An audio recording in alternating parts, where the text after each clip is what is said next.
नमस्कार. ज्योतिष परिपूर्ण किचनमध्ये आपलं खूप खूप स्वागत. आज आपण असे मस्त जाळीदार आणि खुसखुशीत असे अनारसे कसे बनवायचे ते पाहणार आहोत. बऱ्याचदा असं होतं की तुपामध्ये अनारसा तळत असताना तो तुपामध्ये पसरतो किंवा त्याला छान अशी जाळी पडत नाही. तर या व्हिडिओमध्ये अशा काही टिप्स सांगितलेल्या आहेत की जरी तुम्ही पहिल्यांदा अनारसा बनवणार असाल तरीसुद्धा तुमचा अनारसा परफेक्ट असा तयार होईल. तर व्हिडिओ शेवटपर्यंत जरूर पहा. या ठिकाणी आपल्याला अनारशासाठी पहिल्यांदा 2 वाटी एवढे तांदूळ भिजत घालायचे आहेत. तर हे आपले नेहमीचे कोलम तांदूळ आहेत. तर आता पहिल्यांदा आपण यांना व्यवस्थित असं धुवून घ्यायचं आहे.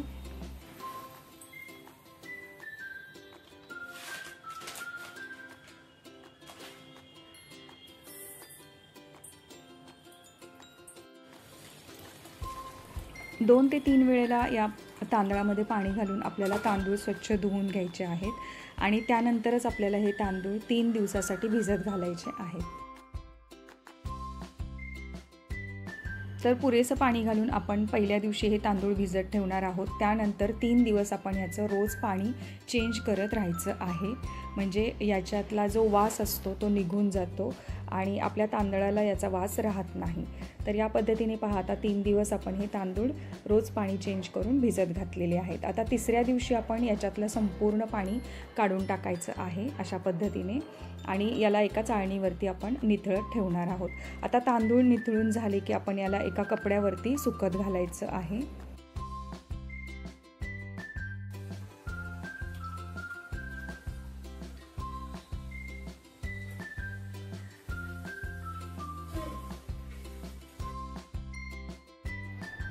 तर पहा, आपण फक्त 1 तासासाठी याला सुकवणार आहोत. या तांदळांना आपल्याला जास्त सुकवून घ्यायचं नाही.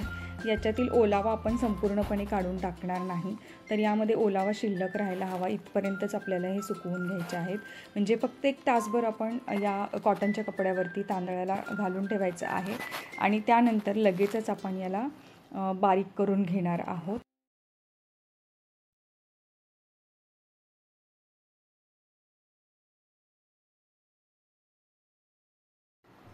तर या पद्धतीने पहा, तांदूळ आपले छान असे ओलसर आहेत. हाताने पाहिलं तर तो ओलसरपणा आपल्या हाताला जाणवतो. इतपत ओले आपले तांदूळ असायला हवेत. तर दमट तांदूळ असले तरच आपल्या पिठाचं फर्मेंटेशन चांगलं होतं. त्यासाठी आपण तांदळातील ओलावा अजिबात काढून टाकायचा नाही. तर आता मिक्सरच्या भांड्यामध्ये याला आपण आता बारीक असं करून घेऊया. याचं पीठ बनवून घ्यायचं आहे, त्यामुळे छान असं बारीक आपण याला वाटून घेणार आहोत. आता आपण एका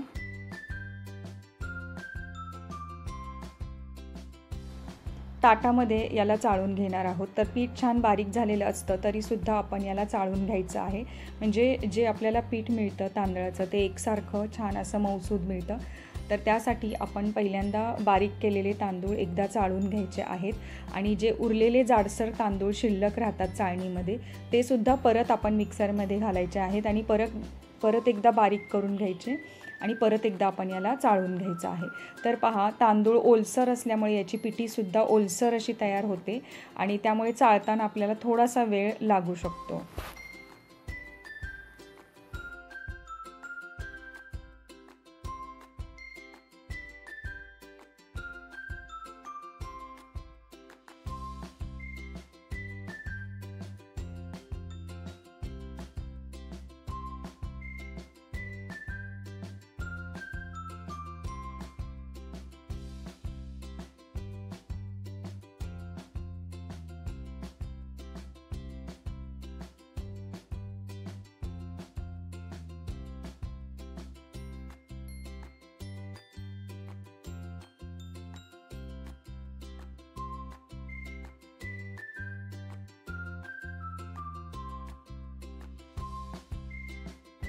तर पहा, या पद्धतीने जाडसर असं चाळणीमध्ये पीठ शिल्लक आहे ते सुद्धा परत एकदा आता मी बारीक करून घेत आहे.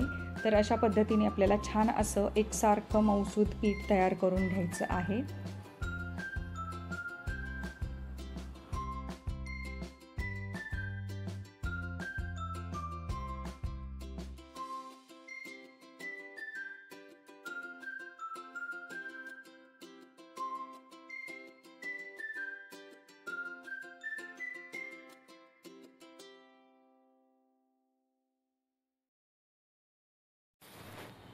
तर परत एकदा आपण वाटण तयार केलेलं आहे पिठाचं, परत एकदा आपण याला चाळून घेणार आहोत.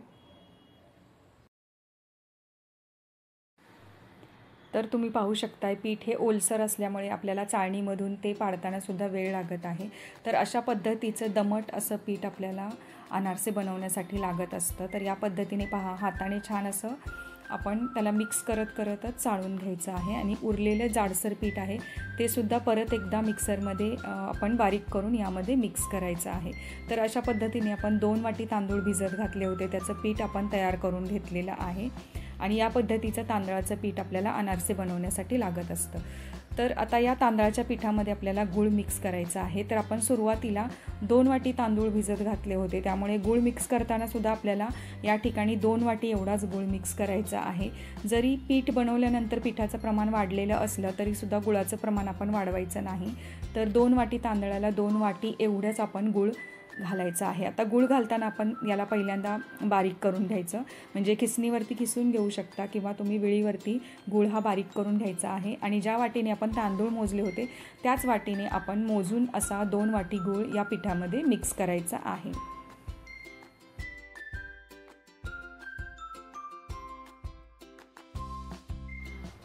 तर पहिल्यांदा आपण हाताने पिठामध्ये संपूर्ण असं गूळ मिक्स करून घ्यायचं आहे. आता गूळ मिक्स करताना आपल्याला यामध्ये तूप घालायचं आहे आणि त्याचसोबत आपण अर्धा चमचा मीठ सुद्धा यामध्ये घालायचं आहे. तर आता आपल्याला 4 चमचे तूप यामध्ये घालायचं आहे. तर मोजून 4 चमचे एवढंच तूप घालायचं, तुपाचं प्रमाण वाढवायचं नाही. जर तुपाचं प्रमाण आपण वाढवलं तर हे अनारसे आपले तुपामध्ये तळत असताना ते पसरण्याची शक्यता असते. त्यामुळे या ठिकाणी तूप वापरताना अगदी थोड्या प्रमाणातच वापरायचं आहे. मी 2 वाटी गूळ आणि 2 वाटी तांदूळ घेतल्यामुळे 4 चमचे एवढंच तूप यामध्ये घातलेलं आहे. आता आपल्याला सुरुवातीला हाताने मिक्स केल्यानंतर परत एकदा आपल्याला एकसारखं असं मिक्सरमध्ये याला बारीक करून घ्यायचं.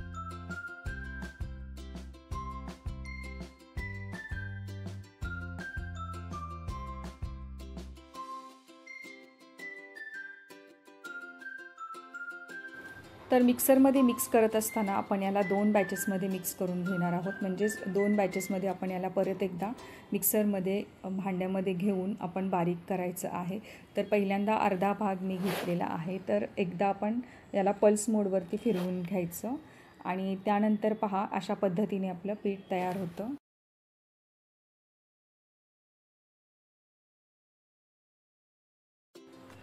तर गूळ मिक्स केला की लगेचच हे आपलं पीठ आहे ते असं पातळसर तयार होतं आणि त्याला चिकटपणासुद्धा येतो. तर या पद्धतीचंच पीठ आपल्याला अनारसे बनवण्यासाठी लागत असतं. तर या पद्धतीने पहा, दुसरी आपण जी बॅच ठेवलेली आहे किंवा दुसरा भाग आहे पिठाचा तो सुद्धा आपण याच पद्धतीने आता मिक्सरमध्ये मिक्स करून घेऊया.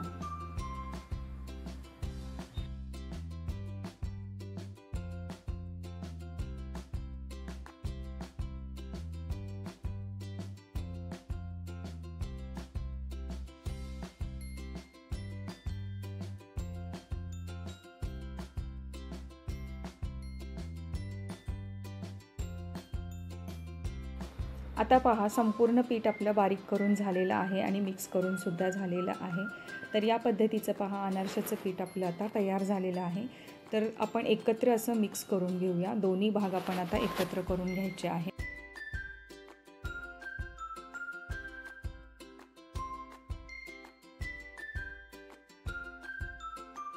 तर अशा पद्धतीने पहा, व्यवस्थित असं आपलं पीठ हे एकजीव करून झालेलं आहे, मिक्स करून झालेलं आहे.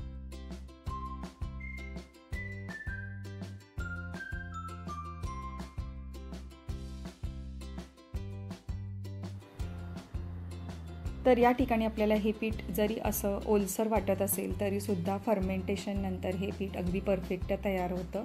तर आता आपल्याला या पिठाला एका स्टीलच्या डब्यामध्ये भरून ठेवायचं आहे आणि 3 दिवसासाठी आपण याला अजिबातसुद्धा हात लावायचा नाही. 3 दिवसामध्ये या पिठाचं योग्य असं फर्मेंटेशन होतं. तर त्यासाठी पहा, एक असा स्टीलचा डब्बा मी घेतलेला आहे आणि त्यामध्ये आता हे पीठ मी काढून ठेवत आहे. कोणताही हवाबंद डबा तुम्ही घेऊ शकता, फक्त प्लास्टिकचा डबा अजिबात वापरू नका.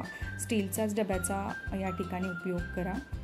म्हणजे यामध्ये आपल्याला प्लास्टिकचा वास लागणार नाही आपल्या पिठाला आणि छान असं फर्मेंटेशन आपल्या पिठाचं होऊन जातं. तर 3 दिवसासाठी आता आपण हा डबा बाजूला ठेवून देणार आहोत.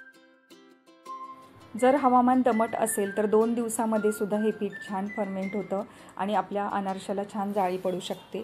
पण जर हवामान कोरडं असेल किंवा थंड असेल तर आपल्याला 3 ते 4 दिवस हा डबा असाच ठेवून द्यायचा आहे. म्हणजे याच्यातलं पीठ छान फर्मेंट होतं आणि त्यानंतरच आपण अनारसे बनवणार आहोत. म्हणजे अनारशाला जाळीसुद्धा छान पडते.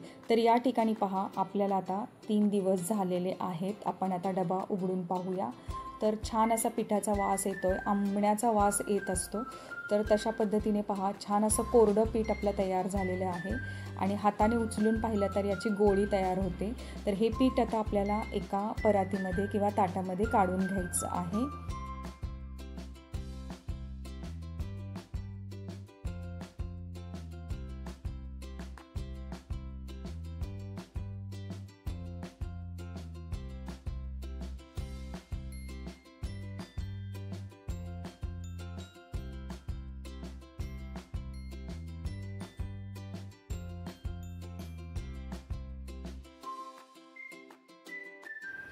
आता या पिठाला आपण परत एकदा छान असं मळून घ्यायचं आहे, एकसारखं असं करून घ्यायचं. तर तुम्ही पाहू शकता अगदी सहजपणे याच्या गोळ्या बनत आहेत. तर या पद्धतीने गोळी बनवून घ्यायची आहे. तर आपल्याला आता यावेळेला 5 गोळ्या बनवून घ्यायच्या आहेत एकसारख्या आकाराच्या, म्हणजे अनारसेसुद्धा आपले एकसारख्या आकाराचे तयार होतात. तर मध्यम आकाराचे आपण 5 गोळे बनवून घेऊ. तर या ठिकाणी मी अनारसे हे पाटावरती थापून घेणार आहे. त्यासाठी पहा, 1 टेबलस्पून एवढी खसखस आपण पाटावरती पसरवून घ्यायची आहे. त्यानंतर आपण आता पहा, एकसारख्या आकाराचे गोळेसुद्धा बनवून घेत आहोत. पहिल्यांदा आपण 5 अनारसे बनवून पाहणार आहोत. त्यासाठी एकसारख्या आकाराचे 5 गोळे आपण या पिठाचे बनवून घ्यायचे आहेत.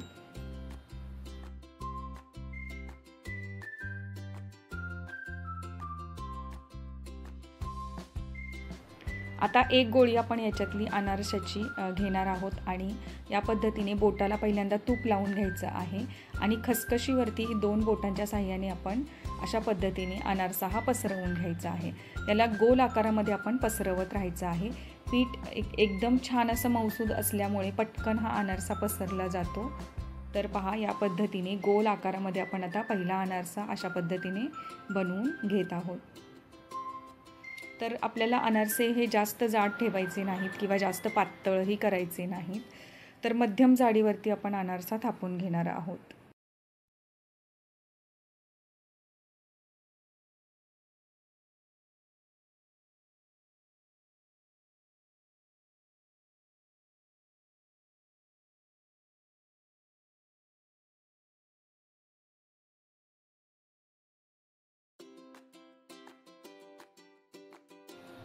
तर पहा, पहिला अनारसा आपला थापून झाला की पाटावरती याला अलगदपणे बाजूला ठेवून द्यायचा आहे आणि पुढचा अनारसा अशाच पद्धतीने आपण थापून घेणार आहोत.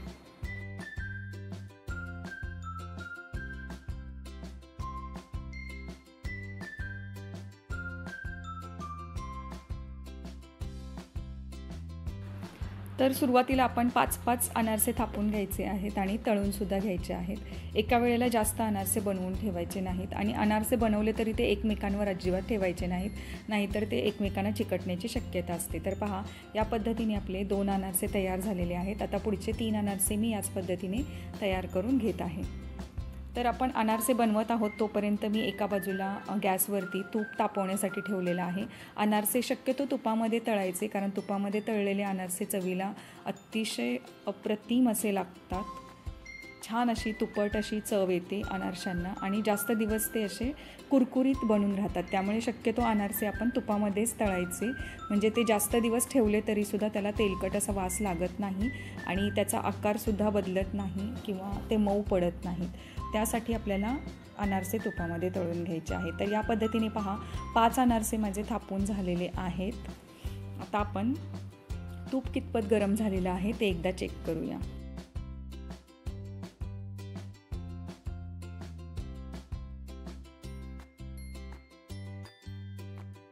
पिठाची छोटीशी गोळी आपण तुपामध्ये टाकायची आहे. ती पटकन वर यायला हवी इतपत तुपाचं टेम्परेचर आपलं असायला पाहिजे. जास्तही टेम्परेचर ठेवायचं नाही किंवा एकदम कमी टेम्परेचर जर तुपाचं असेल तर अनारसे यामध्ये सोडायचे नाहीतर ते तुपामध्ये पसरण्याची शक्यता असते. तर पहा, या पद्धतीने पिठाची गोळी पटकन वर येत आहे. तर आपण आता पहिला अनारसा सोडून पाहूया. तर अनारसे सोडताना खसखशीची बाजू वरच्या बाजूला येईल अशा पद्धतीने आपल्याला तुपामध्ये अनारसा सोडून द्यायचा आहे. तर पहा, पहिला अनारसा सोडल्यानंतर मी गॅस थोडासा मोठा ठेवलेला आहे, कारण सुरुवातीला तूप हे तापायला थोडा वेळ लागू शकतो. तर अशा पद्धतीने झाऱ्याच्या साहाय्याने आपण तूप हे एकसारखं असं अनारशावरती उडवायचं आहे. तर पहा, अनारसा पटकन असा वर आलेला आहे आणि त्याला एकसारखी अशी छान जाळीसुद्धा पडलेली आहे. तर या पद्धतीने पहा, आपल्याला तुपामध्ये छान असा अनारसा तळून घ्यायचा आहे. तळताना यावरती एकसारखं असं तूप उडवत राहायचं, म्हणजे वरच्या बाजूने सुद्धा अनारसा छान असा तळला जातो, खुसखुशीत होतो आणि जाळीसुद्धा फार छान पडते. तर पहा, असा तांबूस रंग येऊपर्यंत आपल्याला हा अनारसा तळून घ्यायचा आहे. आता गॅस एकदम आपण मीडियम ठेवलेला आहे आणि अलगदपणे यावरती आपण थोडं थोडं करून तूप असं उडवलेलं आहे. तर तुम्ही पाहू शकता पहिल्याच अनारशाला किती छान अशी जाळी पडलेली आहे. तर ही जाळी आपल्या पिठाच्या फर्मेंटेशनवर अवलंबून असते. त्यामुळे 2 ते 3 दिवस आपण जर पीठ छान फर्मेंट करून घेतलं तर जाळीसुद्धा फार उत्तम पडते. आणि पहा, आपला अनारसा छान असा फुगलेलासुद्धा आहे, आतून असा एकदम क्रिस्पी झालेला आहे. तर हा आता पूर्णपणे तुपातून निथळून काढून आपण एका प्लेटमध्ये ठेवून घ्यायचा आहे. तर अनारसे शक्यतो लवकर थंड होण्यासाठी वेगवेगळे असे ठेवून द्यायचे, म्हणजे ते पटकन थंड होतात. आता दुसरा अनारसाही आपण अशाच पद्धतीने तळून घेणार आहोत. खसखशीची बाजू वरच्या बाजूला करायची आहे आणि आपण आता गॅस एकदम मीडियम ठेवूनच सगळे अनारसे पुढचे अशाच पद्धतीने तळून घ्यायचे आहेत. तर पहा, अनारसा सोडल्यानंतर लगेचच तो तेलामध्ये असा वरती येतो, तुपामध्ये असा वरती येतो आणि आल्यानंतर आपण त्यावरती एकसारखं असं तूप उडवत राहायचं आहे, म्हणजे अनारशाला जाळी खूप छान पडते. तर पहा, या पद्धतीने आपण एका उलटण्यावरती अनारसा ठेवून द्यायचा आणि वरच्या बाजूने छान असं याच्यावर तूप उडवत राहायचं, म्हणजे वरच्या बाजूनेही त्याला छान अशी जाळी पडते. तर अशा पद्धतीने पहा, छान असा आपला दुसरा अनारसासुद्धा तळून झालेला आहे. आता पूर्ण तूप आपण निथळून काढूया आणि याला एका प्लेटमध्ये काढून ठेवूया.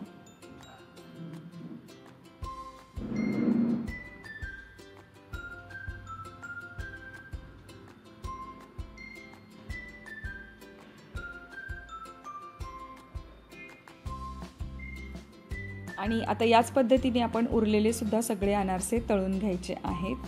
तर अनारसे तळताना एकदम हाय टेम्परेचर ठेवलं तर अनारसे एकदम काळे पडू शकतात. त्यासाठी अनारसा तळत असताना घाई करायची नाही. अगदी सावकाशपणे मीडियम गॅस ठेवून या पद्धतीने जसं व्हिडिओमध्ये दाखवलेलं आहे त्या पद्धतीने अगदी तूप उडवतच त्याला तळून घ्यायचं, म्हणजे जाळीसुद्धा एकसारखी पडते आणि रंगसुद्धा छान असा तांबूस येतो.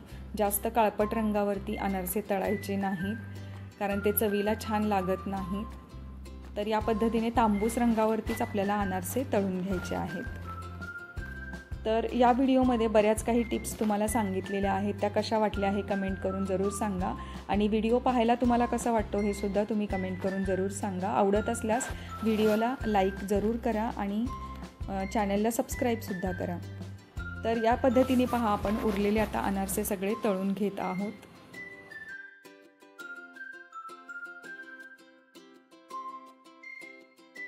आज आपण अगदी पारंपरिक पद्धतीने गुळातील अनारसे बनवलेले आहेत, म्हणजे गूळ आणि तांदळाच्या पिठाचा आपण वापर केलेला आहे. तर काही ठिकाणी गूळ पावडर वापरली जाते किंवा आपण साखरेचा सुद्धा यामध्ये उपयोग करू शकतो आणि अनारसे बनवू शकतो. परंतु गुळातले अनारसे ही आपली पारंपरिक पद्धत आहे आणि या पद्धतीचे अनारसे चवीला खूपच सुंदर होतात, अगदी टेम्पटिंग होतात आणि छान असे महिनाभरसुद्धा हे कुरकुरीत असे टिकून राहतात. तर या पद्धतीने पहा, एकदा अनारसा तळून घेतला की याच्यातलं तूप संपूर्ण निथळून काढायचं, म्हणजे हा जास्त तुपट होत नाही आणि छान असा महिनाभर टिकून राहतो.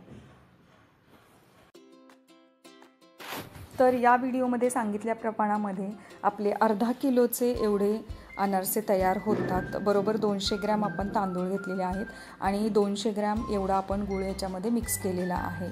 तर जेवढं तांदळाचं प्रमाण असतं तेवढ्या प्रमाणातच गूळ घेतला तर गोडीलासुद्धा अनारसे अगदी परफेक्ट होतात. आणि त्याचबरोबर फर्मेंटेशनसाठी सुद्धा गुळाचं प्रमाण योग्य असणं गरजेचं असतं. त्यामुळे आपण या ठिकाणी गुळाचं प्रमाण जे सांगितलेलं आहे ते अगदी परफेक्ट आहे. त्यामुळे तुमचे अनारसेसुद्धा तुम्ही पहिल्यांदा बनवणार असाल तरीसुद्धा अजिबात फसणार नाहीत, ते परफेक्ट असे जाळीदार तयार होतील.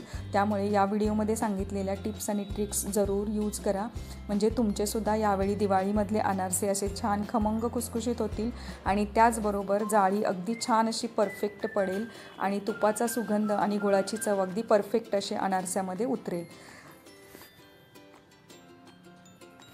तर सगळे अनारसे आपले तळून झालेले आहेत आणि आपण एका प्लेटमध्ये थंड झाल्यानंतर ठेवून देणार आहोत.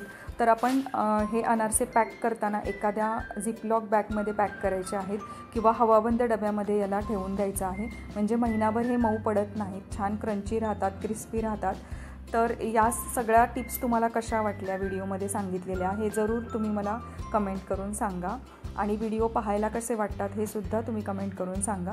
आणि त्याचबरोबर चॅनलला अजूनही सबस्क्राईब केलं नसेल तर चॅनलला जरूर सबस्क्राईब करा, म्हणजे दिवाळीमधले वेगवेगळे रेसिपीज तुम्हाला अशाच पद्धतीने एन्जॉय करायला मिळतील.